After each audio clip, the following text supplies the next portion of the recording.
Mesdames et messieurs, bonjour et bienvenue dans cette édition dont voici les titres Covid-19. Le Sénégal enregistre aujourd'hui 21 nouveaux cas sur 435 tests réalisés, 19 cas issus de contacts suivis et 2 cas communautaires. 4 patients sont déclarés guéris. Fermeture à Yeumbeul des commerces non essentiels, conformément aux mesures prises par le gouverneur de Dakar. Les autorités locales profitent de cette opération pour désengorger la commune. Les premiers chargements de l'aide alimentaire d'urgence arrivent à Matam. Il s'agit de 1200 tonnes de riz sur les 1400 prévus. Pour l'instant, 32 000 ménages sont concernés en attendant le recensement d'autres personnes impactées par le Covid-19. Covid-19, le Sénégal enregistre 21 nouveaux cas sur 435 tests réalisés, 19 cas contacts suivis et 2 cas issus de la transmission communautaire. À noter cependant que 4 patients sont guéris. Le ministre de la Santé et de l'Action sociale appelle à la vigilance et au respect des mesures barrières. Je vous propose d'écouter le docteur Marie-Khemesse Ngom-Ndiaye, directrice générale de la santé, au micro de François Seck.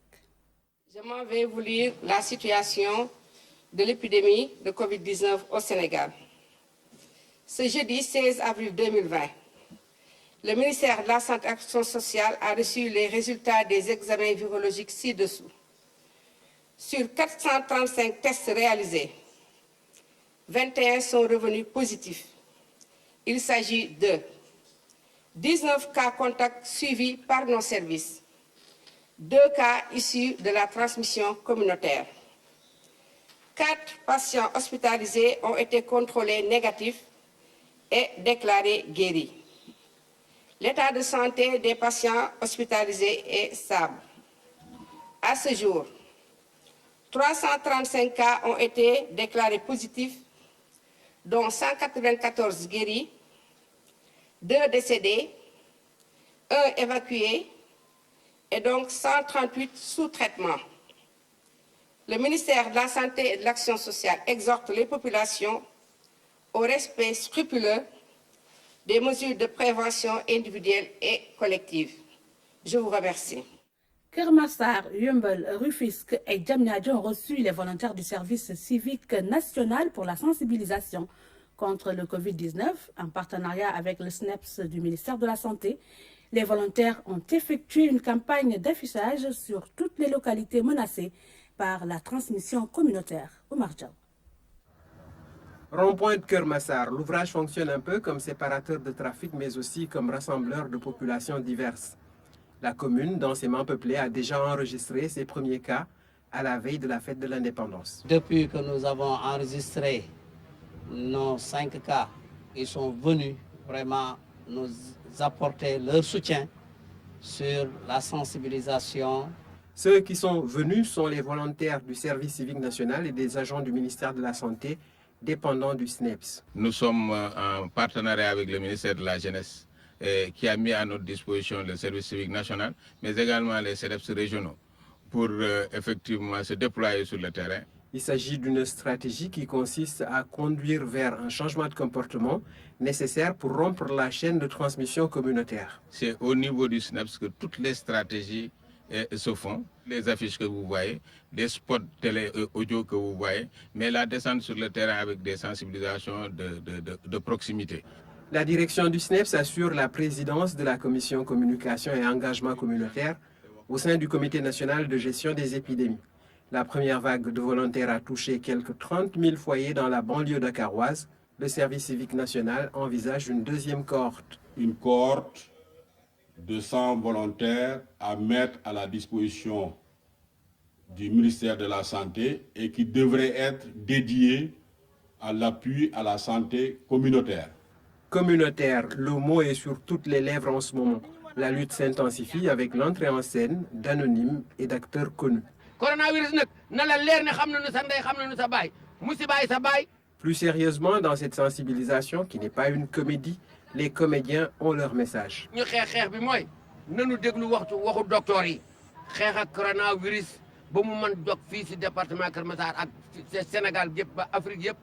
De Keur Massar à Diamniadio, en passant par Rufisque et Yeumbeul, on se croirait dans une campagne d'affichage électoral. Ici, le candidat qui ne doit recueillir aucun bulletin C'est bien le Covid-19, ce sera alors la victoire de toute la communauté. Opération de déguerpissement et fermeture des commerces non essentiels à Yeumbeul. Conformément aux mesures prises par le gouverneur de Dakar, des commerces non essentiels sont fermés dans les marchés de Yeumbeul. Les autorités ont également profité de cette opération pour désengorger la commune. Salou Sek.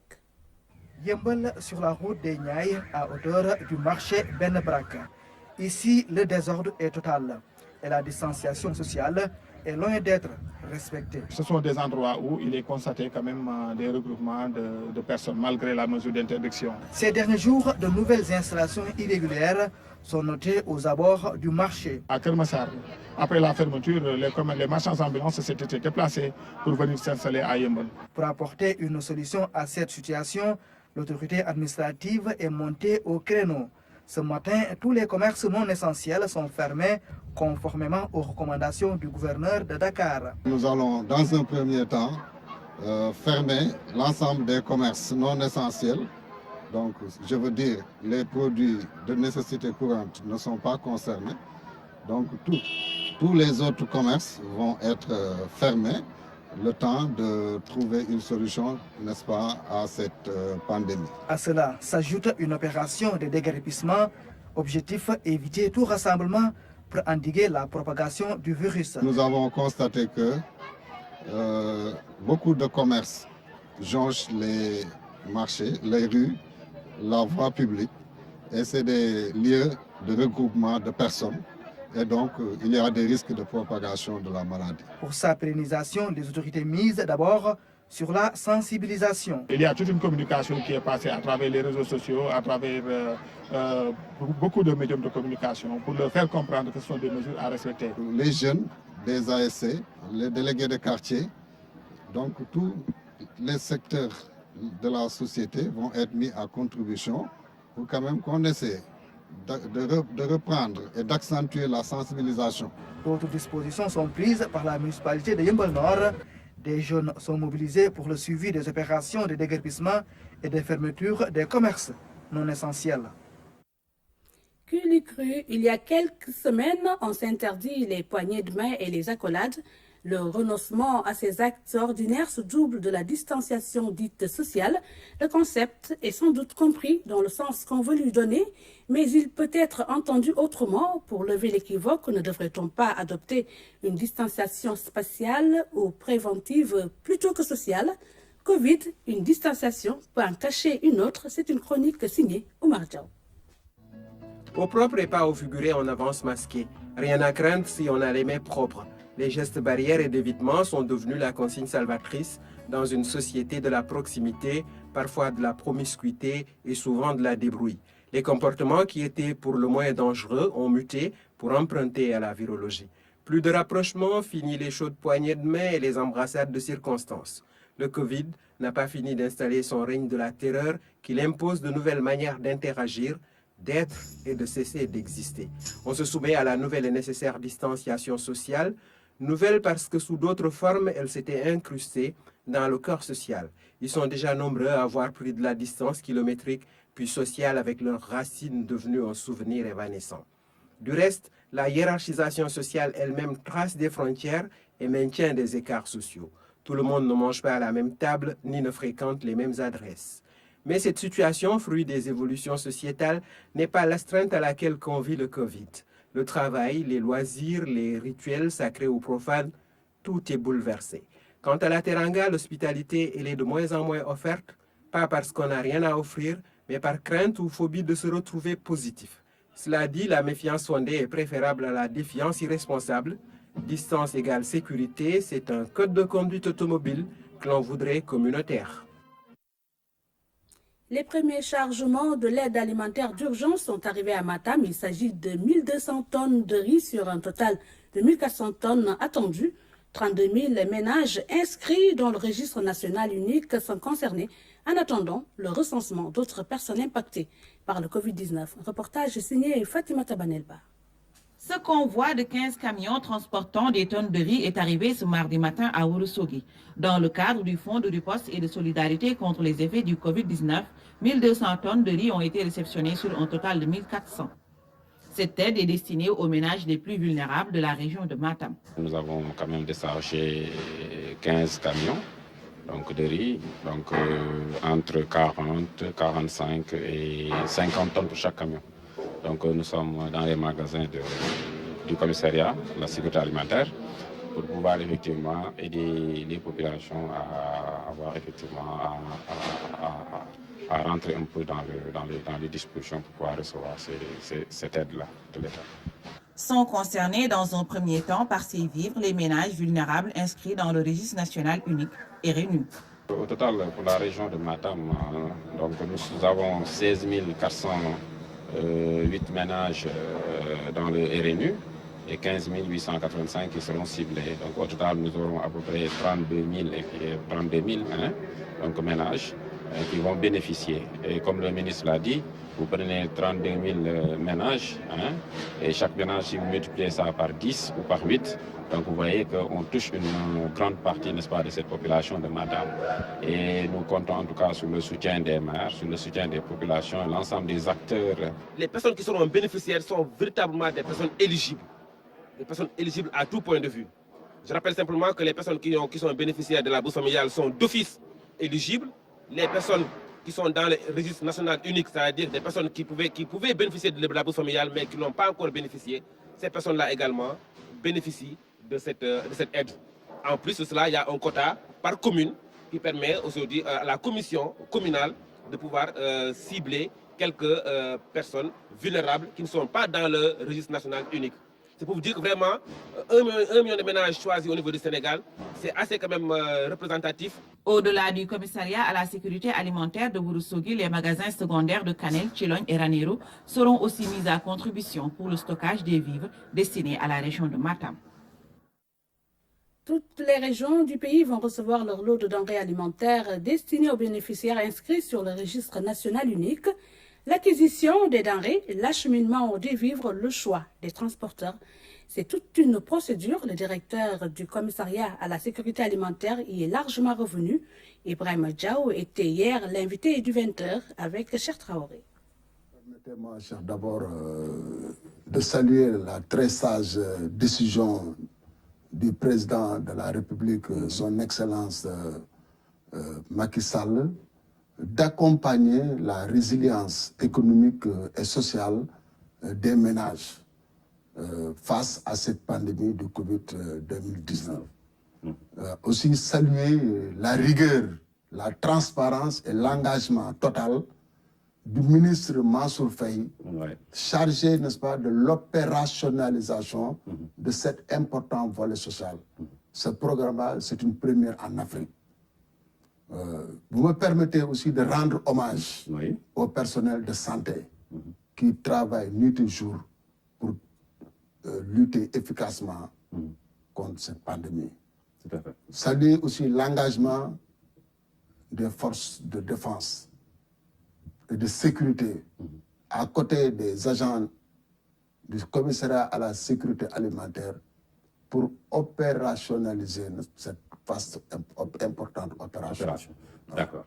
Et actuellement, sur le terrain, dans les régions, comment se passe l'acheminement de l'aide? Nous avons démarré depuis le 11, avec le lancement officiel par son Excellence le président Macky Sall. Le 11, depuis lors, nous avons démarré l'acheminement des villes, comme je l'ai dit, avec l'implication totale des forces de sécurité, la gendarmerie, l'armée. Donc, à partir du port de Dakar jusqu'à destination des régions. Aujourd'hui, nous avons démarré avec Ziguinchor, avec Kédougou, avec Matam, comme vous venez de le voir, avec Louga et Diourbel. Donc, cet important programme a démarré. Et donc, à partir au niveau des réceptions aussi, nous avons la présence toujours des autorités administratives. Soit c'est le gouverneur, le préfet ou le sous-préfet, toujours avec les forces de sécurité, la gendarmerie ou l'armée, avec l'inspecteur régional pour réceptionner ces vivres. D'accord. Vous avez salué l'engagement des forces de défense et de sécurité. Ce sont elles qui s'occupent de l'acheminement, de l'organisation de l'acheminement des vivres sous votre supervision, bien sûr. Donc, ça veut dire qu'aujourd'hui, nous travaillons ensemble. Forces de l'ordre, il y a une implication totale des forces de l'ordre sur tout ce processus-là. Parce que ça c'est la volonté du chef de l'État, c'est la volonté du ministre, pour qu'il n'y ait pas une sécurisation de tout ce processus, pour qu'il y ait une transparence totale. Personne n'aura rien à redire. À partir du port autonome de Dakar, les forces de l'ordre sont là. Il y a des bons d'expédition qui sont co-signés par le responsable du CSA et le responsable de la par leur gendarme. Donc, à partir de ce moment-là, les camions sont convoyés sous l'escorte de la gendarmerie jusqu'à destination. Au niveau des magasins du CSA, dans les régions, nous avons, n'est-ce pas, le gouverneur qui vient réceptionner les vivres au niveau des magasins, en présence aussi des forces de l'ordre. Donc, les forces de défense sont impliquées sur tout le processus. D'accord. Vous en êtes actuellement au stade de l'acheminement de ces vivres. Mais est-ce que la distribution se fera au fur et à mesure de l'arrivée des camions, ou bien vous allez attendre que toutes les régions aient leur quota d'abord? D'abord, nous avons démarré par le riz, qui est une quantité extrêmement importante, plus de 100 000 tonnes. Nous avons plus de 139 000 tonnes qui doivent être acheminées, n'est-ce pas, à travers les différentes régions du Sénégal. Au terme de l'acheminement de chaque région a son quota, chaque commune a son quota. Les 553 communes, aucune commune n'est laissée en rade. Toutes les communes vont recevoir leur quota conformément aux directives du chef de l'État. Donc, à partir de ce moment-là, les comités régionaux, les comités départementaux et locaux qui sont mis en place sur la supervision des autorités administratives vont démarrer maintenant la distribution. Et dans les comités locaux, vous avez, n'est-ce pas, tous les acteurs, n'est-ce pas? Vous avez les groupements féminins, les jeunes, les forces de l'ordre, les élus locaux, l'administration, le CSA. Donc, vous avez tous les acteurs susceptibles de rendre transparent ce processus. D'accord. D'accord. Alors, M. Diaw, il y a eu beaucoup de commentaires sur le choix des transporteurs. Comment vous avez procédé pour leur choix? C'est suite à des appels d'offres? Bien sûr, c'est à la suite des appels d'offres. Donc, vous avez suivi, cher, il y a trop de questionnements, d'accusations arbitraires, d'insinuations. Mais je voudrais rassurer vraiment les Sénégalais sur la transparence totale des procédures d'attribution de ces marchés-là. Aussi bien pour le marché des transporteurs, aussi bien aussi pour, n'est-ce pas, les denrées, les vivres. À ce niveau, ce qu'il faut dire, en application du décret 2020-781 du 18 mars 2020 portant dérogation au code des marchés publics, le ministère n'avait même pas l'obligation de faire des appels d'offres. Mais comme nous connaissons la rigueur, la transparence, l'engagement, n'est-ce pas, ces valeurs morales, il a décidé de publier, de lancer les avis d'appel d'offres avec des critères extrêmement rigoureux. Et sur la base de ces critères-là, que les attributions ont été faites en toute transparence. Donc c'est pour dire que tout ce processus a été transparent. Et donc tout esprit doué de raison peut aisément comprendre que le contexte de la pandémie, c'est un contexte d'une extrême urgence. Il faut réagir immédiatement. On n'a pas le temps de s'accommoder des procédures très lourdes, très longues. C'est la raison pour laquelle son Excellence, le président Macky Sall, a pris ce décret-là. Et bien avant l'acquisition qu'on parle même de ce vaste programme d'acquisition de denrées alimentaires, il avait déjà pris ce décret-là pour portant dérogation de toutes les dépenses liées à la pandémie. D'accord. Voilà. D'accord, Monsieur Diaw. Donc après, pour en revenir à, disons, à l'acheminement des vivres, donc vous avez commencé par, dans votre exposé, donc par les régions les plus éloignées, et puis vous allez progressivement venir vers le centre. Comme je l'ai dit, nous avons démarré vers les régions profondes, de Ziguinchor, Matam, Kédougou, Diourbel, Louga. Bon, aujourd'hui, nous sommes allés vers Thiès. Bon, demain, on va reprendre pour les régions de Kaolack, Fatick et Kaffrine. Donc, ainsi de suite. Et pour les ayants droit hors registre national uni, vous avez commencé les recensements? Non, les recensements sont en cours. Je vous ai dit tout à l'heure que les autorités administratives ont mis en place des comités dans les régions, des comités dans les départements, des comités dans les 553 communes. En toute transparence, ils vont voir quels sont les éligibles par rapport à ce vaste programme qui est encore inédit. Inédit en Afrique, inédit au Sénégal. C'est une première. 139 000 tonnes de vivres à distribuer, c'est extrêmement important. Et c'est 1 million de ménages visés. Et chaque ménage recevra, il est bon de le rappeler, un kit composé de 100 kg de riz, 10 litres d'huile, 10 kg de sucre, 10 kg de pâte alimentaire, mais aussi un paquet de savon de 18 morceaux. D'accord. Vous avez vu ça, c'est extrêmement important. Donc nous magnifions cette très sage décision du chef de l'État. D'accord. Il ne peut pas avoir de discrimination, il y a la transparence totale. La présence des forces de l'ordre rassure, encore une fois. Suite à la décision du président américain Donald Trump de suspendre la contribution des États-Unis au niveau de l'OMS, le directeur général de l'organisation compte désormais sur les autres partenaires pour soutenir les actions de l'OMS. Dr Tedros l'a fait savoir au cours d'un point de presse compte rendu Ramatadem. Instructing my administration to halt funding of the World Health Organization while a review is conducted to assess the world. Le président américain Donald Trump a annoncé ce mardi soir qu'il suspendait la contribution des États-Unis à l'OMS. Tout ceci à cause de sa mauvaise gestion de la pandémie, selon lui. Le président Trump accuse également l'OMS d'être trop proche de Pékin, la Chine qui, elle, contribue à hauteur de 40 millions de dollars, soit 10 fois moins que les États-Unis qui sont à 400 voire 500 millions de dollars de contribution, soit 250 milliards de francs CFA. Un manque à gagner, certes, pour l'agence onusienne qui se voit amputée de 22% de son budget. The United States of America has been a long-standing and generous friend to WHO, and we hope it will continue to be so. We regret the decision of the President of the United States to order a halt in funding to the World Health Organization. Comme réponse, le docteur Tedros, en plus de s'excuser, remercie tous les pays qui ne cessent de soutenir les actions de l'Organisation mondiale de la santé qui agit sur d'autres maladies en plus du Covid-19.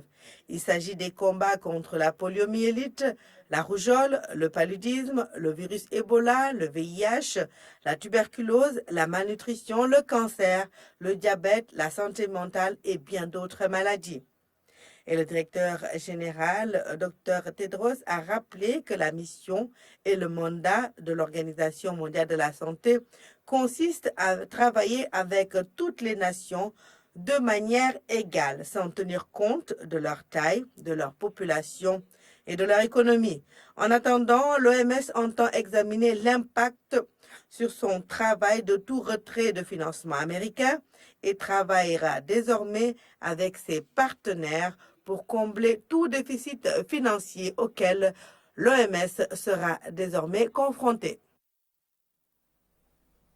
Fin de ce journal. Merci de votre attention. Vous pourrez suivre tout juste après le journal en Wolof qui vous sera présenté par Adjaratou Ramoboy. Au revoir.